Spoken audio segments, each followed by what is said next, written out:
salah satu sumber di sini menjelaskan viskositas yaitu sebagai ukuran dari hambatan suatu aliran fluida di mana fluida tersebut itu mengalami tegangan geser.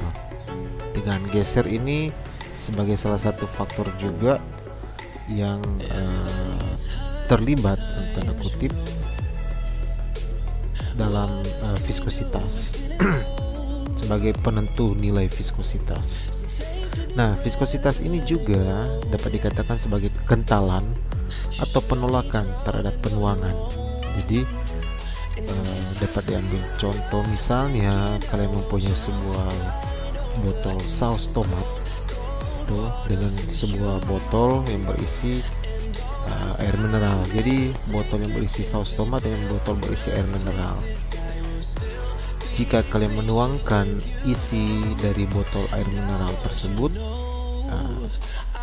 terlihat alirannya itu lancar. Namun pada saat kalian akan menuangkan isi dari botol saus tomat, itu seperti ada hambatan di dalam. Nah, ini fluida itu dalam tanda kutip dia seperti ada penolakan terhadap penuangan karena tegangan geser tersebut. Nah, di sini penolakan dalam fluida terhadap aliran itu digambarkan sebagai viskositas dan dipikirkan sebagai sebuah cara dalam mengukur gesekan fluida yang ada di dalam. Jadi setiap molekul itu akan nanti bergesek-gesekan nanti.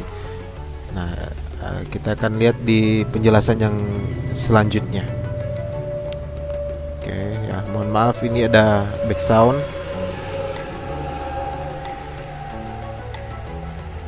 Ya.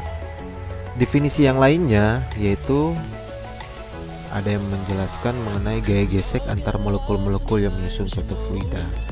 Jadi di sini suatu fluida, jadi fluida kalau kembali lagi ke materi yang sebelumnya itu ada fluida cair dan gas.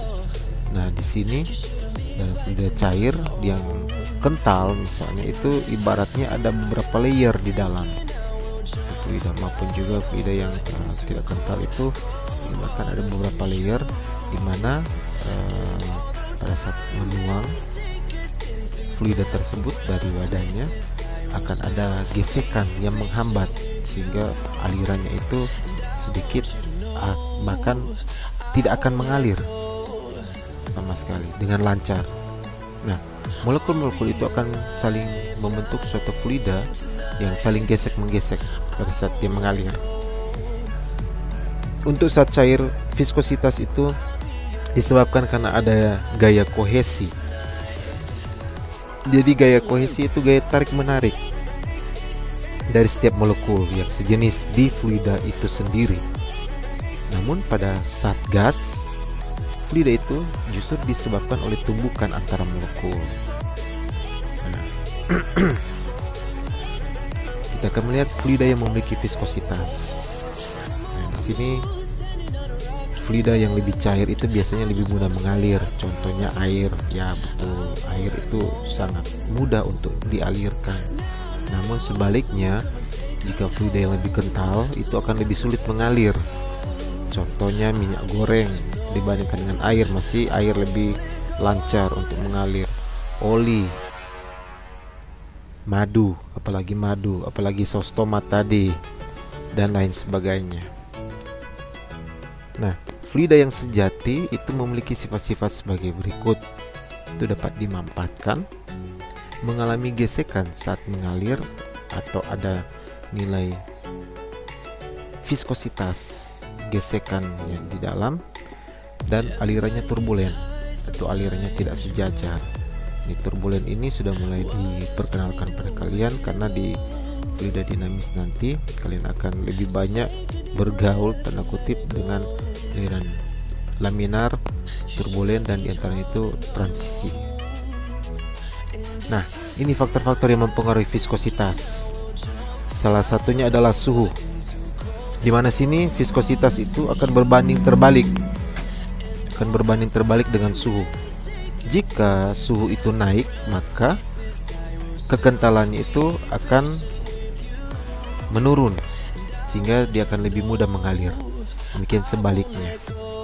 Jadi hal ini karena adanya gerakan partikel-partikel cairan yang semakin cepat jika suhu ditingkatkan, sehingga kekentalannya itu akan menurun. Faktor yang mempengaruhi nilai viskositas. Kemudian konsentrasi larutan.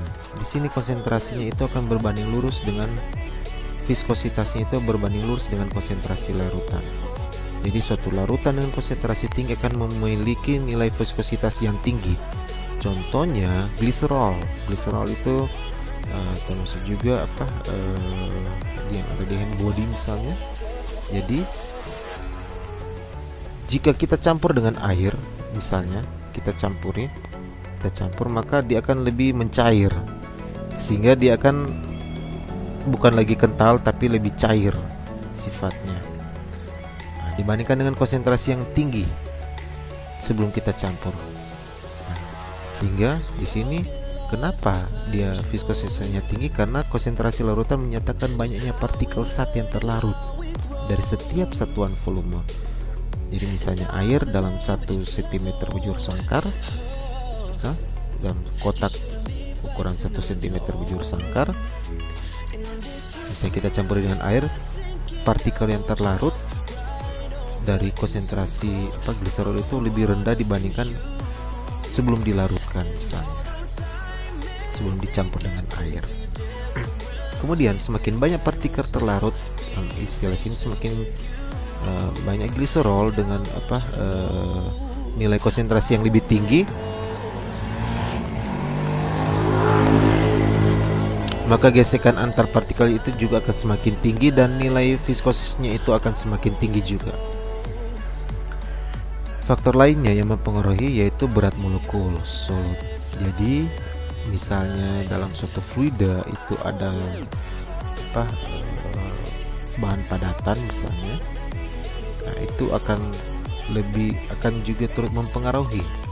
Jadi viskositas berbanding lurus dengan berat molekul solut, berat molekul padatan. Jadi karena adanya solut yang berat, adanya padatan, maka akan memberikan beban hambatan, sehingga cairan yang akan mengalir itu akan lebih susah untuk mengalir, sehingga nilai viskosnya itu akan naik. Faktor selanjutnya itu tekanan. Jadi tekanan, semakin tinggi tekanan, maka nilai viskositasnya itu akan semakin besar dari suatu cairan. Semakin tinggi tekanan, semakin besar nilai viskositas suatu cairan. Nah, ini ikatan hidrogen. Jadi ikatan hidrogen seperti tadi yang sudah disinggung sebelumnya. Jadi ikatan hidrogen dia membentuk suatu ikatan yang dikatakan kuat untuk mempertahankan bentuk dari fluida itu sendiri. Namun untuk air dibandingkan dengan minyak, oli, bahkan madu dan sebagainya yang lebih kental, masih air yang lebih rendah daripada fluida-fluida yang disebutkan itu, karena peningkatan ukuran dan juga massa dari molekul itu. Ini contohnya gliserol dan asam sulfat, viskosnya itu lebih tinggi, mereka itu lebih kental dibandingkan dengan air karena ikatan hidrogennya itu. Masih gliserol dan asam sulfat lebih tinggi daripada air. Selanjutnya, faktor-faktor terjadinya viskositas. Ini kesimpulan dari yang sebelumnya tadi. Jadi mengenai koefisien kekentalan zat fluida itu sendiri, massa jenisnya, densitas dari fluida itu, bentuk atau besar partikel dari fluida tersebut, dan juga suhu yang sudah dijelaskan tadi. Nah, ini kita lihat perbedaan fluida yang memiliki viskositas yang tinggi dan rendah. Jadi besar gaya tadi sudah ditunjukkan melalui video singkat tadi, itu diperlukan untuk menggerakkan suatu lapisan fluida dengan kelajuan yang tetap V dalam suatu bidang atau luas permukaan A dengan jaraknya letaknya itu dari suatu permukaan yang tidak bergerak. Jadi kita lihat di sini, misalnya air misalnya ini minyak kan dia lebih kental dibandingkan dengan air, jadi alirannya terlihat seperti tidak putus. Namun air kalau kita tuang dari wadah itu terlihat agak putus-putus seperti itu karena nilai viskosnya itu lebih tinggi dibandingkan dengan air. Nah, ini saya berikan gambaran mengenai nilai viskositas.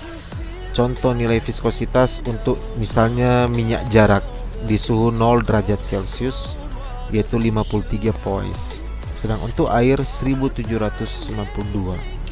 Namun untuk udara 171. Pada suhu 100 derajat untuk minyak 0,17, untuk air 0,284, untuk udara 218.